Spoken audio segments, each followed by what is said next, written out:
Cet épisode est présenté par Pfizer qui, encore une fois cette année, s'associe à Rethink Breast Cancer, à la Fondation du cancer du sein du Québec et au Réseau canadien du cancer du sein pour mettre de l'avant la campagne Parlons Stade 4. Les impacts du cancer du sein métastatique sont encore mal connus des Canadiens et il est important de comprendre qu'encore à ce jour, ce type de cancer reste une maladie incurable. Alors, comment pouvons-nous aider les femmes atteintes de cette maladie? En écoutant leurs besoins et en montrant notre soutien, en consultant le site web parlonsstade4.ca ou en utilisant le hashtag parlonsstade4 sur les médias sociaux.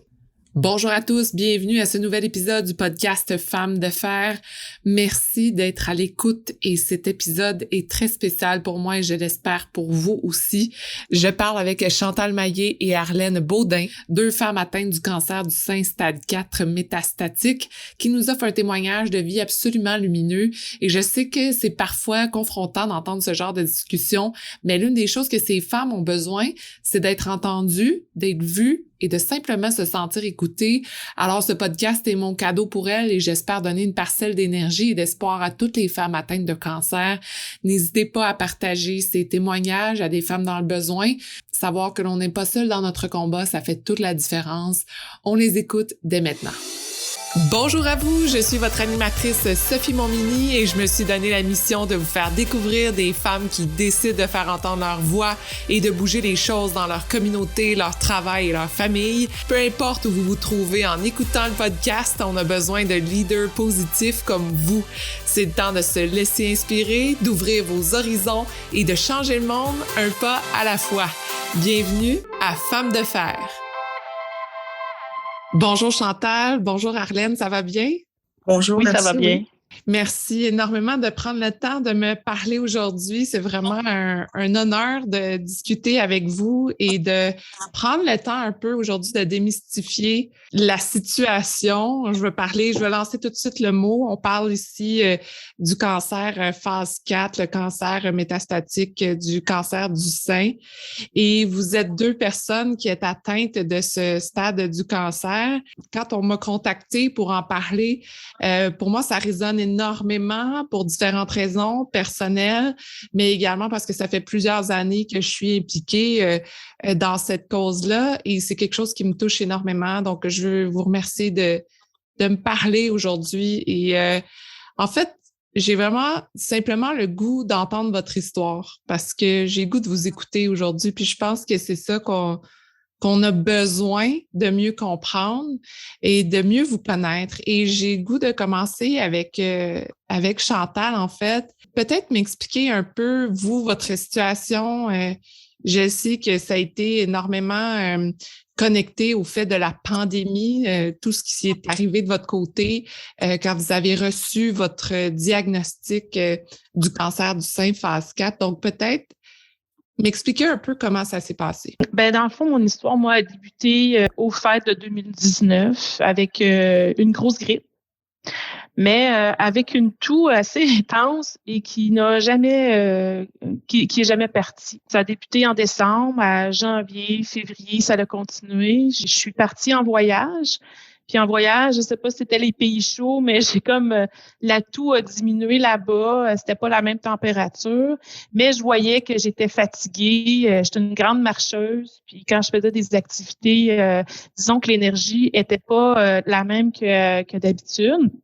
Et puis à mon retour de voyage, la toux, elle a recommencé. Et puis là, c'est là que j'ai décidé d'aller voir mon médecin de famille, puis dire, écoute, j'ai une toux qui cesse pas. Le voyant m'a envoyé passer une radiographie des poumons. Peut-être une semaine après, elle m'a informé qu'on voyait quelque chose sur les poumons, qui était du liquide, de l'eau, et puis qu'il y avait aussi des nodules. Alors, moi, en avril, dans le fond, à Pâques 2020, j'étais en dessous du scanner pour m'annoncer le lendemain que j'avais probablement un cancer du sein. Le diagnostic, c'est quand même des fois long, le temps qu'on fasse tous les tests puis que les médecins aient les résultats. Alors, le 11 mai 2020, j'avais diagnostic de cancer du sein, stade 4, métastatique. Mm-hmm. Mon cancer était propagé dans les os et dans mon poumon. Moi, c'était pendant la pandémie. Je suis revenue de voyage et une semaine après, on pouvait plus quitter la frontière. Et pour les résultats, c'était au téléphone. Alors, vous imaginez, je me souviendrai tout le temps, ma fille avait perdu son emploi par la pandémie. Elle était assise à côté de moi. Mon conjoint était assis de l'autre côté. On était à la table de cuisine. Et là, j'ai reçu par téléphone mon diagnostic. Alors, quand je vous dis, je vous dirais que ça a été, puis c'est comme c'était hier, c'est comme un coup, hein, c'est comme une ancienne annonce sur le cancer où tu vois la chaise partir derrière. C'est le même effet et c'est le même effet pour notre famille, nos proches. Tu sais, mon conjoint, il était sûr qu'il avait mal compris. Il était sans mots. Il dit ça se peut pas. Faut qu'elle répète. Puis c'est pas facile parce que pendant la pandémie, tout, on était coupé de tout. Hein. Même les résultats, quand il fallait que j'aille à l'hôpital pour voir l'oncologue, pour faire une mammographie, etc. Mais j'étais toujours toute seule. Tu sais, mon conjoint attendait dans l'auto. C'était l'hiver. Tu sais, des fois, il faisait froid. Il m'attendait dans l'auto, mais j'étais seule. Par contre, il y avait une belle équipe de soins. Oui, une infirmière m'a tenu la main, mais c'est pas comme la main de ton conjoint ou la main de tes enfants. C'est totalement différent. En fait, c'est ça mon histoire. Puis aujourd'hui, ça fait 16 mois que j'ai ce diagnostic-là. On apprend à vivre avec. Quand vous dites que ça fait 16 mois et qu'on apprend à vivre avec, comment, au jour le jour, comment vous le vivez? Vivre au jour le jour, c'est parce que comment je peux le faire, c'est parce que je suis bien entourée. Je vous dis pas que c'est facile à tous les jours. Je vous dis pas qu'on ne fait pas de deuil parce qu'il y a des deuils à faire, notamment sur la carrière. Si tu veux changer de carrière, tu peux pas dire à un nouvel employeur, écoutez, j'ai le cancer, voulez-vous m'embaucher? Tu sais, c'est toutes des choses comme ça qu'on pense. On apprend à vivre avec parce que je pense que la vie continue autour de nous aussi. C'est pas parce que moi, je suis malade que mes enfants, que mon conjoint, que mes amis, eux, leur vie continue pas. Moi, je pense qu'il faut apprendre à voir le bon côté des choses parce que je peux pas dire que j'ai une mauvaise qualité de vie. Je m'empêche pas de rien faire, même si j'ai un cancer incurable, un cancer qui se traite, mais il n'y a pas de traitement pour le guérir. Oui, la vie, elle vaut la peine d'être vécue parce que j'ai encore des projets, j'ai mes enfants, mon conjoint, je suis capable de faire des projets. Peut-être pas des projets, on pense pas nécessairement aussi loin qu'avant. On prend des projets plus courts qu'on est capable de vivre parce souvent on a quand même des limites là par rapport aux symptômes qu'on a, par rapport à la médication, à l'exigence aussi de notre travail parce que je continue de travailler. J'ai toujours continué à travailler. J'avais demandé un arrêt de travail au tout début pour absorber le choc, mais finalement, j'ai jamais arrêté de travailler parce que ça aussi, c'est important. J'ai une superbe équipe de travail, ça fait toute la différence, mais je pense pas que c'est toutes les femmes qui vivent ça. Malheureusement, c'est pas toutes les femmes parce que on peut pas rester au travail à n'importe quel emploi non plus. Il y a des travails qui sont plus exigeants que d'autres.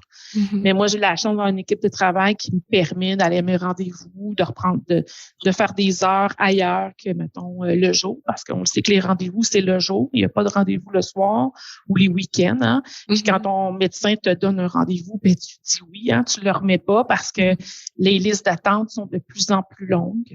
Et quel genre de projet à court terme vous permettez? Peut-être de travailler un petit peu moins, de penser au mariage. C'est encore faisable. La raison, c'est pas parce que je suis malade, c'est pas parce que j'ai le cancer, ça n'a aucun lien. Mon conjoint il a dit non, regarde, écoute, parce que lui, il a toujours dit non au mariage, puis il s'est dit, regarde, j'ai la bonne, fait que c'est le temps, let's go. C'est des choses comme ça. J'aime qu'il dise j'ai la bonne. En tout cas, j'étais très surprise qu'ils le disent devant bien des amis. En tout cas, ce fut quand même une super belle annonce là au printemps passé. Mais c'est des petits projets comme ça, ou des fois, c'est dire, comme aujourd'hui, participer à un projet pour sensibiliser les gens au cancer du sein métastatique, parce qu'on n'en entend pas souvent parler, parce que les gens ils croient que, parce que j'ai des amis qui me posent la question, t'es sûr que tu peux pas te faire opérer, faire enlever tes 2 seins? Ben moi j'ai cru jusqu'à la dernière minute. Moi j'étais prête à tout après Pâques 2020, je me suis dit, je vais perdre mes cheveux. Je m'avais fait comme dans ma tête un genre de scénario que tout était possible. Mais quand j'ai su que c'était incurable, ben là, non, c'est pas opérable. Puis même dernièrement, on a toujours cette petite voix à l'intérieur qui nous dit, ben tout d'un coup, qu'il y a un miracle, puis mes ganglions, mon cancer a diminué assez. Il y en a des ganglions qui sont disparus, des nodules sont disparus. Tout d'un coup, qu'il en reste juste un petit peu, puis que je pourrais me faire opérer.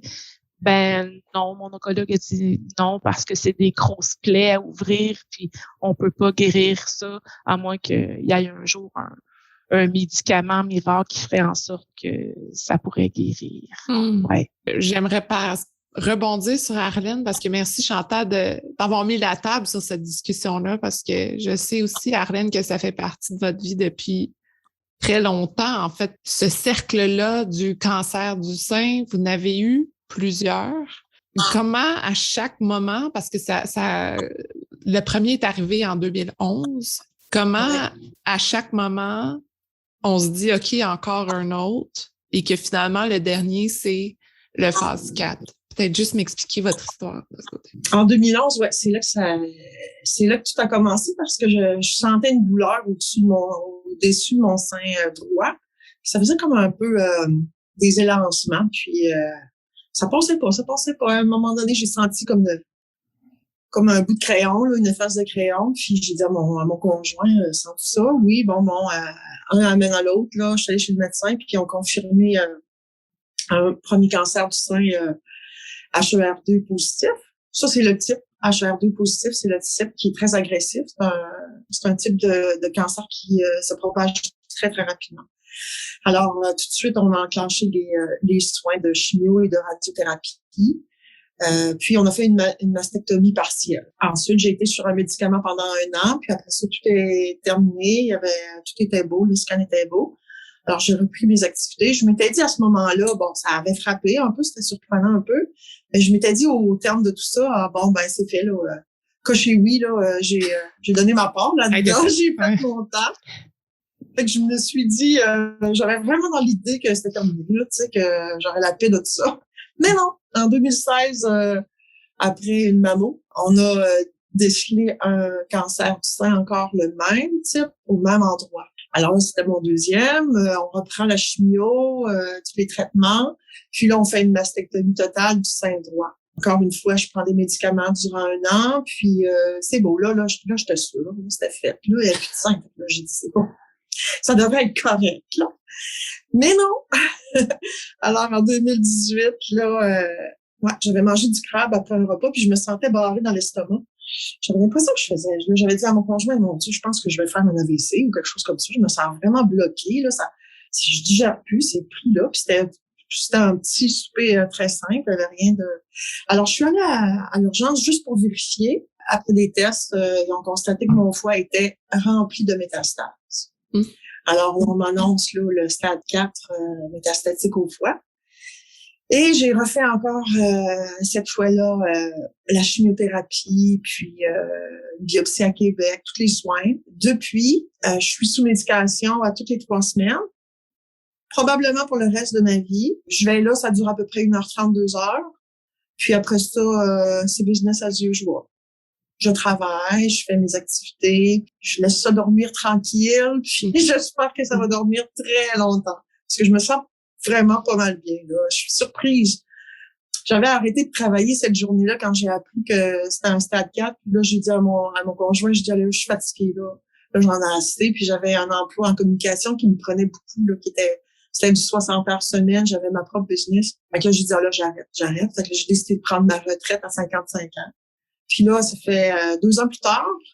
Puis finalement, je m'ennuyais à la retraite. Puis je pensais pas que je reviendrais aussi énergique que ça. Alors oui, j'ai appliqué sur un poste. Et oui, je te confirme qu'on va nous reprendre même.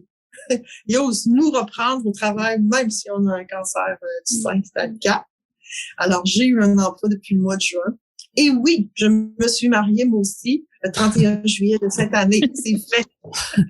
Alors, tout ce que tu m'as dit, oui, c'est possible. Alors, je l'ai fait. Et j'en suis là. Oui, c'est ça. Votre attitude, votre énergie est tellement positive que est-ce que vous l'avez ressenti éventuellement revenir, cette énergie-là, ou elle ne vous a jamais quitté pendant tous ces traitements-là? Qu'est-ce qui a fait que vous êtes capable de garder? En fait, depuis le début, là, je me dis tout le temps, les gens, ils disent, t'es une battante, tu luttes, tu vas gagner contre lui. Mais j'ai jamais senti ça, je pouvais m'approprier ce langage-là. Tu sais, je suis pas une battante tellement. Moi, j'ai toujours regardé ça comme faire du surf, là. Monter la vague, descendre la vague, monter la vague, descendre la vague. Je suis une excellente surfeuse. Quand c'est creux, là, je me repose. Quand ça remonte, j'ai de l'énergie, je m'amuse. Je sens que ça descend, je me repose. Fait que j'ai toujours été, ça a été mon parcours, ça. Respect de mon physique puis de mon mental. Puis je trouve que c'est comme ça que je peux le mieux le vivre avec. Ça a été, c'est un peu ma solution. Vous avez dit que vous avez arrêté de travailler, que vous êtes retourné aux études, mais est-ce que c'est ça? Pourquoi vous avez décidé de retourner aux études? Je trouvais que malgré que je pouvais là, prendre ma retraite à 55 ans, je me disais que j'ai toujours été curieuse, j'ai aimé apprendre, puis je me disais peut-être qu'un métier qui pourrait combiner le fait d'être à la maison puis me parfaire dans quelque chose où je pourrais travailler à l'occasion pour me désennuyer, ce serait bon. Alors, je suis allée, j'ai commencé à étudier par correspondance à l'Université Laval en révision linguistique, révision de documents, puis correction, traduction. Alors, je me suis mis à étudier là-dedans. Ça a été plaisant. C'est 8 ou 9 heures par semaine. Ça me permet de faire des contrats à la maison si j'avais eu le goût. Après ça, j'ai commencé à garder les chiens des voisins, puis les petits enfants des amis de ma fille. Puis là, finalement, j'étais devenue tellement occupée dans mes semaines que je me suis dit, bon, je suis bien d'aller travailler. C'est comme ça. C'est juste simplement comme ça. Il y a eu une offre d'emploi, puis c'est 35 heures, pas de temps supplémentaire, pas de téléphone fourni, et je pourrais faire 28 heures à partir du 20 parce que j'aurai ma permanence. Alors, je pourrais prendre un horaire allégé de 28 heures. C'est ce que je vais faire. 28 heures par semaine, c'est 4 jours. Pour moi, ça va me convenir tout à fait. Comment ça se passe, les traitements, justement, l'accès aux traitements quand on est plus éloigné des grands centres? Pour ma part, ça a été pas si mal, quoique j'ai dû voyager un peu. J'ai eu à aller faire une biopsie à Québec. La radiothérapie se fait pas à cette île, alors j'ai choisi Rimouski, je suis allée faire ça là. Donc, j'ai déménagé à Rimouski à peu près 3 mois. Mais sinon, tout ce qui est chimio, puis les soins, les autres rencontres, ça se fait à cette île, sans problème. Je crois qu'on n'a pas d'oncologue là attitré dans notre CIS ici. C'est plus des chirurgiens. Il y a 4 chirurgiens ici. C'est eux qui rencontrent les patients d'oncologie. Mais ils font des réunions avec le Centre du sein de Québec. Je crois que c'est aux 2 semaines. Puis ils apportent leur dossier des patients d'ici, puis ils discutent des processus, des thérapies, puis tout ça. Puis ils font comme un peu l'intermédiaire entre le centre de sein et les patientes de cette île. Alors ça va pas si mal. Disons que j'ai pas beaucoup d'extra à part d'avoir accès au traitement puis les médecins là, mais j'ai pas beaucoup de rencontres ou d'options genre les massages ou des rencontres psychologiques. Je suis pas vraiment agrémentée de ça. J'ai la base. Ouais. Justement, parlons-en de ça parce que quand on reçoit ce genre de diagnostic-là, comme Chantal vous disiez, ben c'est un coup pour vous, pour la famille, pour les amis. À chaque fois qu'on en parle, c'est là, c'est en nous, même si on continue la vie. D'après ce que j'entends de vous deux, vous continuez vraiment à faire votre chemin. Et je trouve ça magnifique de voir comment vous vous sentez appuyé là-dedans. Peut-être, Chantal, m'en parler un peu de votre côté, vous, votre famille, vos amis. Moi, je me sens appuyée parce que j'ai le droit d'en parler. Mm-hmm. Mais tu sais, j'en parle pas tout le temps à chaque fois que je vois mes amis, à chaque fois que je vais dans un souper, etc. Mais si les gens me posent la question, comment tu vas, tes traitements, est-ce que ça va bien? Attends, je suis libre d'en parler. Alors, tu sais, j'ai pas de pression, puis mon entourage vit bien avec le cancer que j'ai. Il profite de moi. Tu sais, je me sens, c'est bizarre à dire, mais quand je suis là, puis ils profitent de moi. Tu sais, j'ai des amis, ils vont me texter, ils vont m'envoyer des messages, salut, bonne semaine, tu sais. Fait que j'ai plein d'amour, puis je peux m'en servir, puis je sais que si j'en ai besoin, j'ai besoin d'un appui quelconque, ben j'ai des personnes qui sont là, tu sais. Parce que ça prend un entourage, parce que même si on a une équipe de soins qui est extraordinaire, il reste que le système de la santé est pas nécessairement parfait. Tu sais, il y a plein de ressources, mais il faut que tu les connaisses, ces ressources-là. Il faut que tu aies le courage aussi d'aller les chercher. Mais quand une famille puis des amis qui t'entourent, on dit que c'est plus facile. Alors moi, je me trouve extrêmement chanceuse parce que je sais qu'il y en a, c'est sûrement pas la même chose.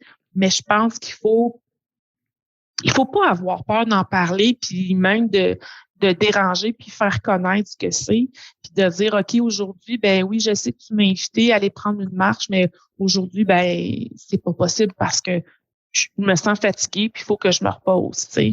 Fait que quand tu te sens respecté aussi là-dedans, mais c'est sûr que c'est plus facile aussi avec ton entourage, tu sais.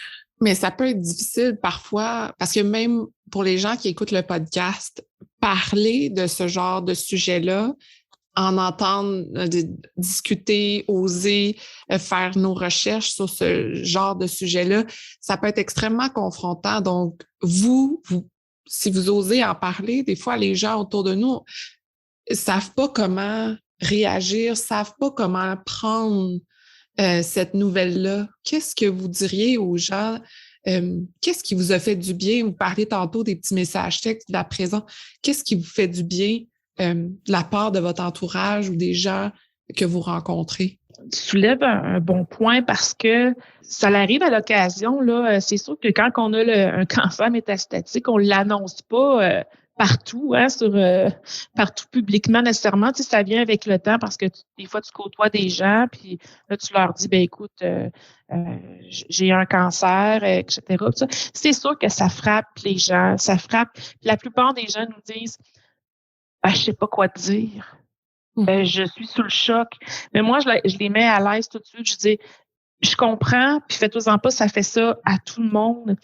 Mais ça m'appartient à moi. Moi, tout ce que je veux, c'est dans le fond, t'es là. On n'est pas obligé d'en parler tout le temps.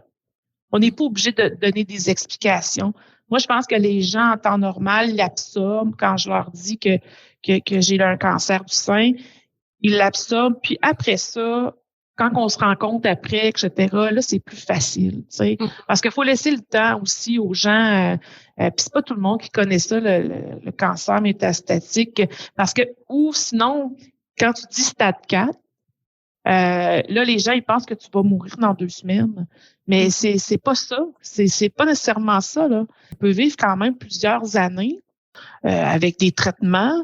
La recherche est de plus en plus avancée. On garde toujours espoir. Je suis sûre que Arlène aussi, on a toujours l'espoir parce que je pense qu'on est 2 bonnes vivantes. Alors, l'espoir est là. Puis je dis toujours aux gens, il y a plein de choses qui se font. Moi, j'ai comme espoir que ma vie, elle va être de plus en plus longue. Est-ce que je vais en guérir? On le souhaite tous de guérir d'une maladie, mais c'est pour ça que quand j'en parle aux gens, moi, ce qui me fait du bien, c'est c'est de leur dire la vérité parce que des fois, ça va paraître. Quand t'es une couple de mois puis t'as pas vu les gens, ben, tu sais, si jamais une journée, je suis super fatiguée ou je leur dis, ben non, moi, je peux pas faire cette activité-là parce que, tu sais, moi, avant, je pouvais monter le Bic ou le Mont-Tremblant, tu sais, mais aujourd'hui, mon poumon ne permet pas que je fasse ça. Fait que faut que j'explique aux gens pourquoi je suis plus capable de faire une activité comme ça. Puis je veux pas mentir. Je veux pas mentir parce que moi, j'ai besoin d'avancer. Puis ma façon d'avancer, ben, c'est de le dire aux gens. Puis après ça, ben, je me dis, gars, cette maladie-là m'appartient, mais on peut en parler quand tu seras prête. C'est tout simplement comme ça. Mais j'ai l'impression que vous êtes plus en phase, vous, d'acceptation et que vous amenez les gens autour de vous à dire que quand vous allez être prêts, vous pourrez en parler. Oui, parce que je pense pas que, tu sais, les gens, ce qui ont de la difficulté avec ça, c'est de gérer leurs émotions. Tu sais, c'est de pleurer, c'est de dire, ben voyons donc, tu sais, c'est comme nos enfants. Moi, tu sais, nos enfants vont me dire, ma fille, je me suis dit tout le temps, ben pourquoi toi, maman, ça se peut pas? Tu sais, t'es super généreuse, t'es gentille, t'es une bonne mère, etc. Mais je dis à ma fille, écoute, ben pourquoi pas moi? Pourquoi une autre femme? Il n'y a aucune femme qui mérite d'avoir un cancer comme ça. Alors, ben c'est moi. C'est moi que ça tombe sur moi. Puis moi, ben ça fait partie d'une épreuve, ça fait partie de la vie. Puis moi, je me dis,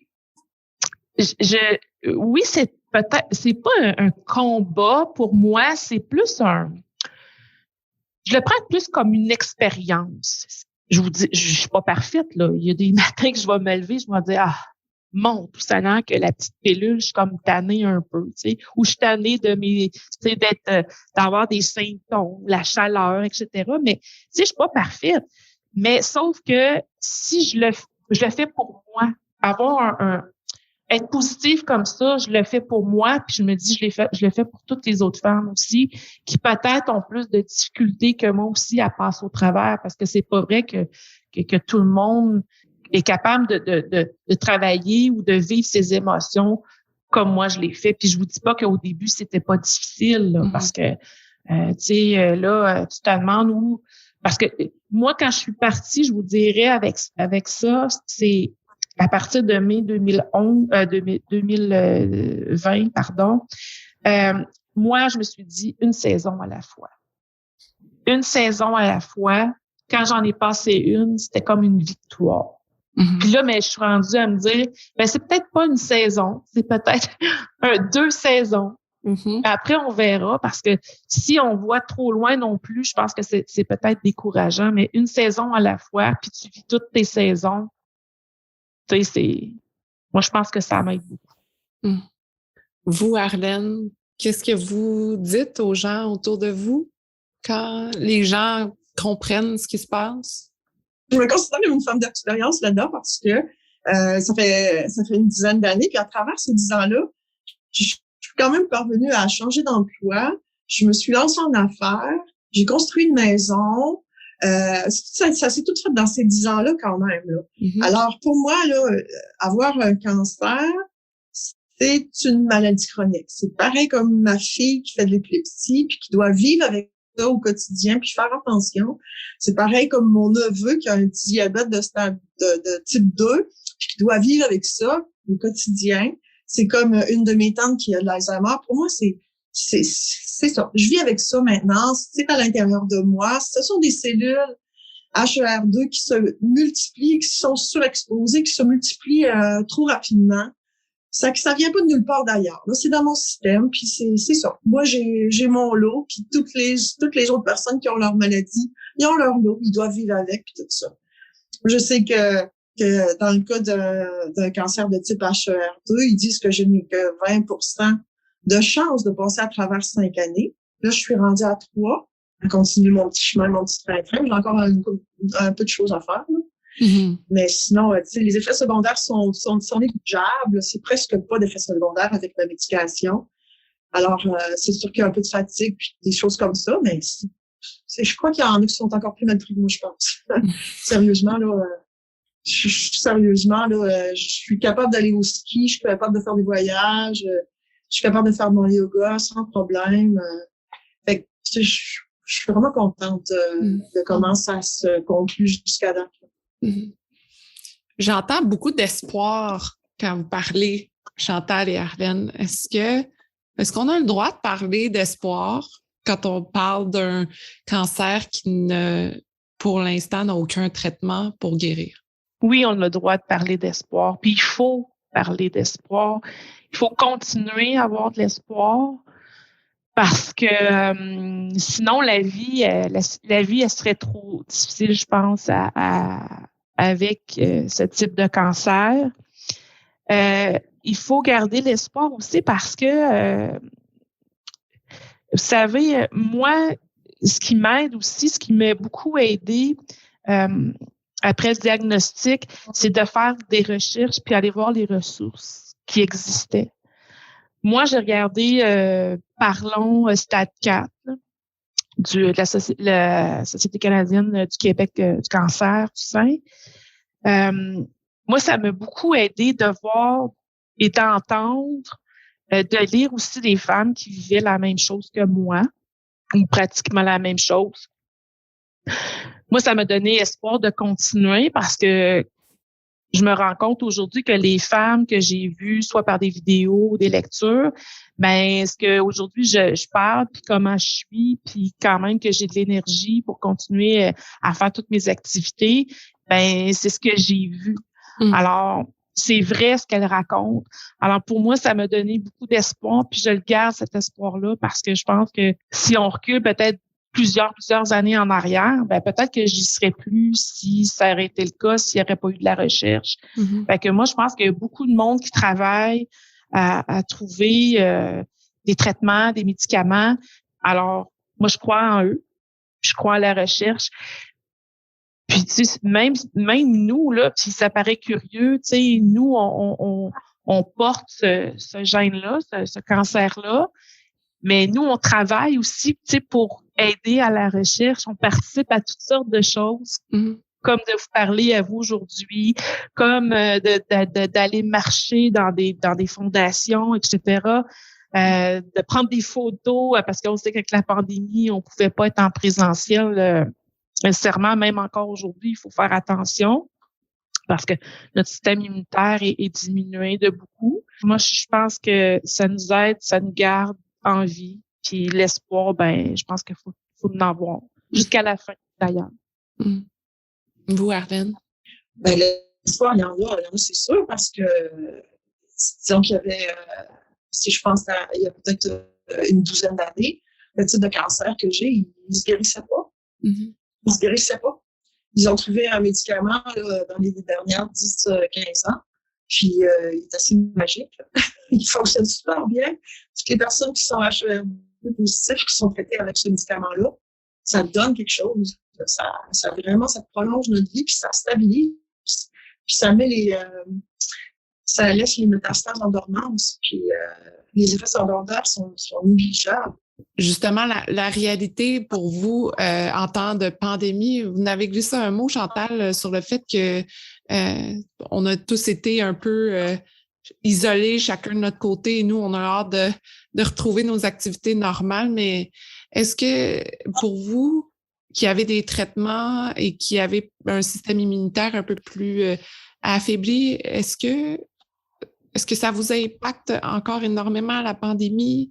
C'est un petit peu plus normal qu'avant, là. Je vous dirais qu'au début, quand la pandémie est arrivée, c'est sûr que, tu sais, de voir des gens, tu sais, même mes enfants, c'était difficile pour mon conjoint aussi parce que lui, il fallait qu'il continue à travailler, hein.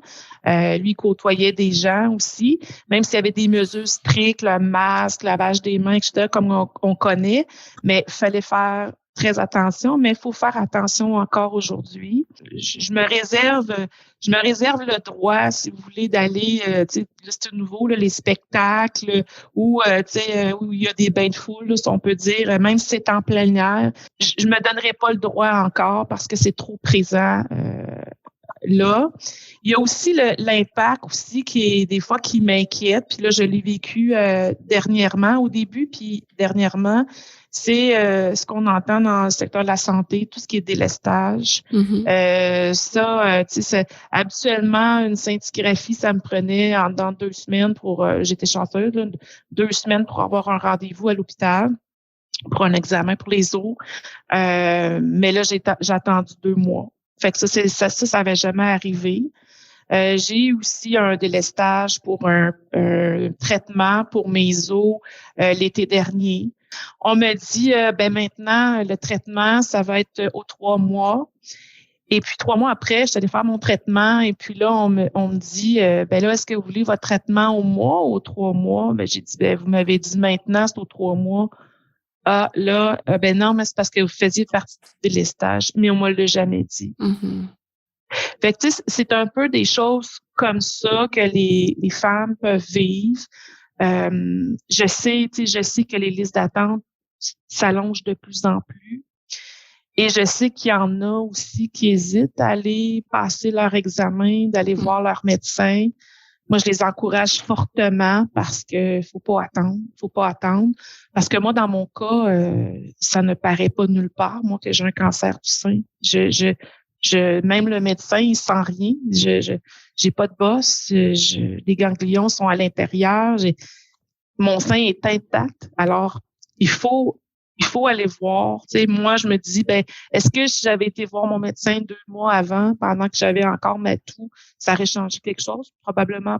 Je me dis probablement pas. Mais il faut aller. Mais la pandémie, ça a des effets sur les examens, les résultats, les rendez-vous. C'est difficile de choisir nos rendez-vous aussi quand on travaille, parce qu'on on cédule en conséquence de, même si mon horaire me le permet de le faire, mais c'est pas tout le monde. Je pense que Arlène et moi, je pense qu'on est comme privilégiés là-dedans, ça existe, mais c'est pas toutes les femmes qui peuvent continuer à travailler, puis j'en suis sûre. Fait que c'est pour ça qu'il faut aller chercher les ressources, même pendant la pandémie, même si c'est difficile parfois à les avoir. Mais je pense que ça recommence à prendre le cours normal, un petit peu plus normal. Mais je sais qu'au niveau du système de la santé, c'est difficile actuellement. J'espère que les cas de cancer, tu sais, que je dis pas que les autres maladies sont pas importantes, mais je pense qu'une femme qui a un cancer du sein, elle devrait avoir son diagnostic rapidement. Aussitôt que tous les examens sont faits, on devrait pas attendre sur une liste d'attente 1 mois, 2 mois pour avoir notre résultat. C'est très angoissant pour les femmes. C'est difficile émotionnellement. C'est difficile aussi pour la famille, les enfants. Hein. Fait que on veut pas se ramasser à l'hôpital pour rien, surtout pas avec la pandémie. On veut pas aller là n'importe quand puis dégrader puis passer du temps à l'urgence parce que l'hôpital, c'est pas un lieu pour quand on a un système immunitaire, c'est pas la meilleure place où aller. Fait que plus on y va, plus on se met en danger, même s'il y a des protections, même si les soins, que ce soit les infirmières ou les autres types d'emploi, c'est même s'ils se protègent puis ils font attention, mais on pourrait attraper la COVID-19. Pour ma part, puisque je suis sur la Côte-Nord, puis ça a été longtemps une région quand même sauvegardée de la pandémie, il n'y avait pas beaucoup de cas. Ils se sont préparés en vue d'une grosse épidémie, mais finalement, ça a été moins critique qu'ils le croyaient. Moi, je dirais qu'après avoir eu 2 fois des congés de maladie, en 2011 puis en 2016, je dirais que celui que j'ai eu en 2018-19 pour le stade 4, ça a été mon congé qui a été le plus intéressant parce que j'avais du monde avec moi pour la première fois. Avant, j'étais tout le temps toute seule. Les 2 fois que j'avais fait ma chimio. Mais là, curieusement, ma fille faisait de l'école par alternance. Et mon conjoint, il y avait plus de congés aussi. Fait que j'avais du monde à la maison plus que les 2 autres fois. Fait que ça, j'ai apprécié ça. J'avoue que j'ai apprécié ça. Mais pour ma part, j'étais tout aussi isolée, mais au moins, j'avais du monde avec moi cette fois-là. Mais la seule chose qui m'a vraiment, en tout cas, une chose qui m'a vraiment choquée un peu, c'est que ma chirurgienne oncologue m'a téléphoné au début de la période de pandémie, puis pour faire une petite consultation téléphonique.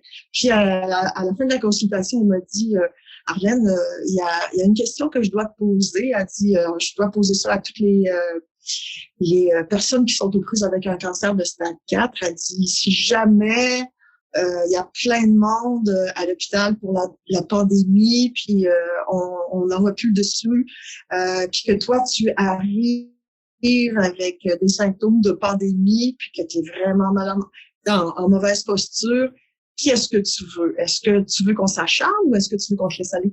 Wow. J'ai dû y réfléchir un peu, là. J'avoue que j'ai dû y réfléchir un peu, parce que d'un côté, je vais tellement bien que je me dis, crème, je suis encore bonne pour la route encore. Puis d'un autre côté, je me dis, OK, ouais, mais là, si jamais mon stade 4, il fait en sorte que je termine bientôt. Alors, qu'est-ce que je fais? Écoute, j'ai répondu, là, je vous donnerai pas ma réponse, mais j'ai répondu, mais ça m'avait un peu saisi, là, ouf, je m'attendais pas à une question comme ça. Mais sinon, j'ai fait attention, j'ai été prudente, puis j'ai suivi mes rendez-vous, mais j'ai pas eu, tu sais, je suis pas tombée dans une période où j'avais besoin d'opération ni rien, là. Tout était fait déjà. Fait que depuis ce temps-là, moi, j'ai mes traitements aux 3 semaines, puis c'est tout.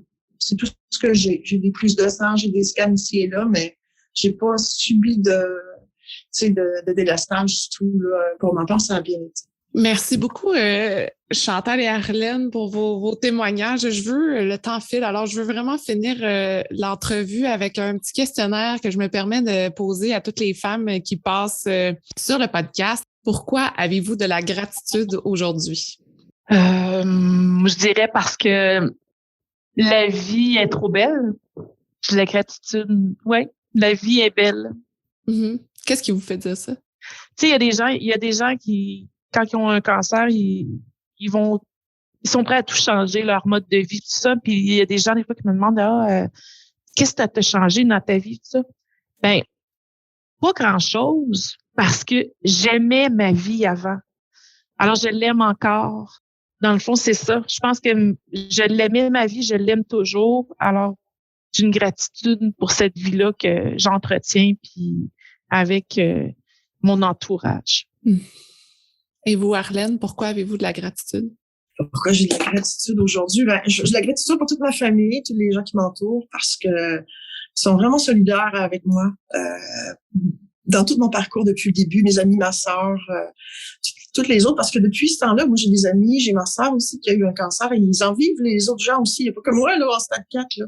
Il y a plein de monde qui sont malades de différentes façons, puis je les accompagne, moi aussi, puis tu sais, ils m'appellent, puis ils me disent, Arlène, on a une mauvaise nouvelle, ma fille a eu un cancer, j'aimerais ça qu'on parle avec elle. Alors, j'ai beaucoup de gratitude pour les gens qui osent venir me voir puis me demander d'en parler.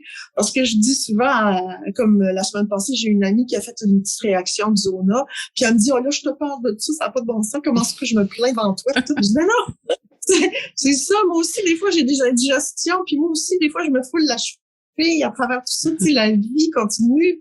Je suis là pour elle, tu sais, je suis tout à fait là pour elle aussi, là. Je veux savoir pour vous, c'est quoi un leader positif? Ben, c'est quelqu'un qui est forte, mais en même temps qui est capable de reconnaître ses faiblesses. C'est quelqu'un qui est capable de dire ce qu'elle pense en faisant attention aux autres, en gardant un côté on va le dire, un côté positif, quelqu'un qui est capable de trouver des solutions parmi des durs moments, parmi les épreuves. Moi, je pense que c'est ça un leader positif. Puis un leader positif aussi, c'est d'être capable de garder le cap, mais en ayant cherché les outils nécessaires, les ressources nécessaires. En n'ayant pas peur aussi de parler, de dire ce qu'on pense de la vie en général, puis de toutes les épreuves qu'on peut vivre avec les gens qui sont comme nous ou pas comme nous, les gens qui un jour peut-être qui vont vivre la même chose que moi, puis qu'ils vont peut-être être capables de mieux s'en sortir encore. Vous, Arlène, c'est quoi un leader positif pour vous? Ben, ça s'invente pas, ça se crée pas, c'est vraiment quelque chose, c'est vraiment dans la nature d'une personne, selon moi, là. Ça se voit dans le quotidien, ça se voit dans ses réponses, sa façon d'amener des sujets, l'humilité. Je dirais que quelqu'un qui est un leader positif a, selon moi, besoin d'une très grande humilité parce que ça va à l'encontre de la popularité, là, mais c'est basé là-dessus. Puis c'est une bonne posture, c'est une posture digne, mais une bonne humilité puis l'ouverture aux autres. Je pense que c'est ce que j'aime le plus chez les gens qui m'impressionnent ou que j'aime suivre, là, tu sais. Quel est le meilleur conseil que vous avez reçu? Le meilleur conseil? Ben, pour moi, là, je pense que c'est prends soin de toi. Parce que c'est pas dans ma nature. C'est vraiment, c'est difficile, là. Ça fait partie de mon quotidien, là, sincèrement. Et ça, je vous dirais que je me bats plus contre ça que contre mon cancer. Vraiment, c'est vraiment ça, là. Ça, c'est un combat de tous les jours. Puis même, tu sais, je me lève le matin puis je me dis, bon, OK, là, t'as une grosse journée. Comment t'arranges ta journée pour être capable que ce soir, tu sais, tu sois pas épuisé, etc. Fait que, tu sais, c'est sûr qu'il y a le positif, mais il n'y a pas juste ça dans la vie. On le sait, là, dans le quotidien, il arrive toutes sortes d'affaires. Mais je pense que c'est pas mal ça. Vous, Arlène, c'est quoi le meilleur conseil que vous avez reçu? Vas-y, fais-le quand même. Ça a toujours été ça. C'était là, je rêve de faire un voyage de VR avec mon conjoint plusieurs mois. Puis là, je disais à mon médecin, ouais, mais là, comment je vais faire pour venir suivre mes traitements? Puis aux 3 semaines, on va s'arranger. Vas-y, fais-le quand même. Fait que je l'aime bien, celui-là. C'est un très bon conseil. La chose dont vous êtes le plus fier? Je pense que là-dedans, dans cette histoire-là, je pense que c'est la réaction de mes enfants. Mes enfants. Oui, je pense que ils étaient déjà matures, mais ça me fait prendre conscience comment ils étaient déjà capables de vivre avec ça malgré leur âge. Puis pour eux, ça me rend fière parce que ils m'ont dit, c'est toi qui es importante maintenant, c'est toi, nous, on fait notre vie, mais toi, tu es importante.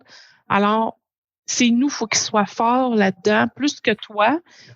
Mais je pense qu'on se complète bien, on forme une belle équipe. Mais mes enfants, c'est vraiment ça. Oui, c'est ma fierté. Vous, Arlène? De mon côté, je pense que je dirais que je suis fière de moi. Je suis fière de mon parcours. Je suis fière de mes réactions. Je suis fière de voir, de constater comment les gens ils me disent, mon Dieu, Seigneur, Arlène, t'as un bon moral. Mais je leur dis, là, je fais pas exprès. Là, je trouve pas ça dans un livre. Là. C'est comme ça que je le ressens. Je suis bien faite, je trouve. J'ai la force de passer à travers ça de façon assez simple, je dirais, avec beaucoup de simplicité. Puis c'est serein. Je suis sereine dans ce que je fais. Puis j'assume toutes mes décisions. Puis je suis vraiment, j'hésite pas à aller chercher de l'aide. J'hésite pas. Je suis allée 2 fois, à 2 reprises, je suis allée voir un psychologue quelques fois pour m'aider à passer à travers mes questionnements. Puis j'hésite pas à parler avec mon conjoint, mes enfants aussi.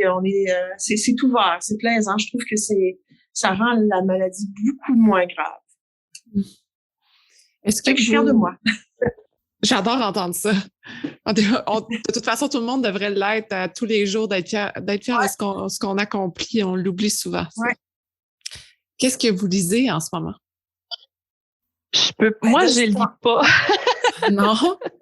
Ben, je lis pas de romans, je lis pas, je regarde beaucoup l'actualité. Moi, je travaille un peu dans la politique, alors je lis un peu à tous les jours. Je vous dirais, ben, c'est pas vrai que je lis pas. C'est vrai. Ce que je lis, dans le fond, c'est ce qui me fait le plus de bien. Ce sont des livres, comme le jardinage, ce qui est bon pour ma santé, ce qui est bon dans la nutrition. C'est sûr que on est toujours curieux de faire mieux, hein, pour s'aider un peu, parce que c'est pas vrai qu'on regarde pas ça. Mais non, c'est vrai, je lis ça, mais parce que je pensais plus à des romans, mais non, je lis plus d'actualités puis des choses qui me font du bien, des livres de paysages, etc. Des livres, des livres de beauté qui font du bien. Oui, tout à fait, oui. Voilà. Actuellement, je lis Christine Brouillette, Chambre 102. J'aime beaucoup les polars aussi. Des romans qui sont drôles aussi, des histoires un peu farfelues. J'aime bien ça. Là. Je me sens interpellée par différents styles. Et dernière question, qu'est-ce que ça veut dire pour vous, femme de fer? C'est d'être libre. Femme de fer, c'est d'être libre de dire ce qu'on a à dire sur des sujets qui sont peut-être un peu bouleversants ou sur des idées, partager nos idées, expliquer ou exprimer des fois des combats, des luttes qu'on a le goût, qu'on est en train de faire. Qu'une femme est capable de passer à travers bien des choses. La force humaine, là, moi, je la trouve exceptionnelle. Parce que il faut être fait fort pour passer à travers ça. Puis, mais on est capable, on est tous capables. C'est juste que des fois, on a besoin d'un petit coup de pouce. Mais il faut aller le chercher si on en a besoin. Puis il faut pas être gêné s'il y a une journée aussi que femme de fer, ça peut être aussi une journée où on dit OK, je m'écoute là. Puis aujourd'hui, elle est que pour moi cette journée-là aussi. Puisque je suis sur la Côte-Nord et que j'ai travaillé pendant 25 ans dans des compagnies minières, je te dirais que femme de fer, pour moi, ça veut dire femme de minerai de fer. Mais au-delà de ça, je pense que c'est la solidité du fer, mais la pureté aussi de ça, c'est mécanique, il n'y a pas de chimique, c'est un processus qui est très naturel. Alors, c'est organique un peu dans ce sens-là. Fait que je pense que cette solidité-là du fer, qui passe à travers toutes les intempéries, là, parce que on voit que ça passe à travers toutes les intempéries, c'est un peu dans ce sens-là que je le vois, tu sais, qu'on est capable, comme moi, mon surf, capable de passer à travers différentes intempéries, puis je veux dire, il n'y en a pas de vie avec pas d'intempéries, tu sais. Ça se peut pas une vie sans problème de santé, sans douleur, sans tristesse, sans perte de gens proches. Puis je pense que c'est la vision qu'on en fait là, de notre vie qui peut faire la différence. Mais encore là, j'ai toujours trouvé que j'étais chanceuse puis que je suis choyée par rapport à ce que j'ai, ce que les gens qui m'entourent puis tout ça. Je sais qu'il y a des gens qui sont moins chanceux que moi. Mais en tout cas, pour ma part, j'apprécie, je le savoure, puis je me sens chanceuse d'avoir tout ça, puis d'avoir parcouru tout ce chemin-là, puis d'être encore devant vous à 57 ans à dire qu'il me reste encore full de faire à faire. Mm-hmm. En terminant, qu'est-ce que je peux vous souhaiter? Que la vie continue aussi longtemps que ça va être possible, mais que la vie continue, ouais. Mm-hmm. Et vous, Arlène? Je pense que tu devrais me souhaiter de l'énergie. Oui. Pour continuer mon parcours. Je pense que c'est la chose que j'aurais le plus besoin. J'espère de pas trop perdre d'énergie puis de pas trop fatiguer avec le temps. Ça serait vraiment apprécié. Puis que ma santé mentale reste aussi saine que ça. Merci énormément, Chantal et Arlène. Vous m'avez donné... Je veux vous donner énormément d'énergie, mais vous m'en avez donné. Vous avez partagé votre histoire de façon... très simple et magnifique en même temps. Il y a beaucoup d'espoir et il y a beaucoup de lumière aussi. Et je vous en souhaite énormément. Je vous souhaite une solidité dans tout le processus que vous faites à tous les jours. Prenez soin de vous. Je pense que ça, c'est quelque chose que je dis depuis vraiment longtemps à tout le monde autour de moi. Puis je vous le dis aussi parce qu'on a tendance à l'oublier des fois. Merci énormément d'avoir parlé de votre vie. C'est un magnifique témoignage. Et moi, j'invite les gens, si vous voulez avoir encore plus d'informations sur le cancer du sein phase 4, d'aller voir parlonsstade4.ca. Voilà. Comme Chantal vous disiez, il y a plein de témoignages sur ce site-là, toutes les informations. Et quand on prend soin de nous, on s'écoute, on comprend, on va chercher de l'aide. Et merci beaucoup de votre témoignage. C'est ce qui rend ça encore plus facile. Merci beaucoup. C'est un immense plaisir. Merci. C'était vraiment intéressant. Merci Arlène. Au revoir. Merci d'avoir écouté l'entrevue jusqu'à la fin. J'ai énormément de gratitude pour votre présence et j'espère que vous êtes totalement inspirés. Si vous voulez garder contact, rendez-vous sur le Instagram de Femmes de Fer et vous pouvez également vous abonner au Patreon de Femmes de Fer pour encourager l'équipe à produire encore plus de contenu pertinent pour vous. Je vous souhaite une magnifique journée.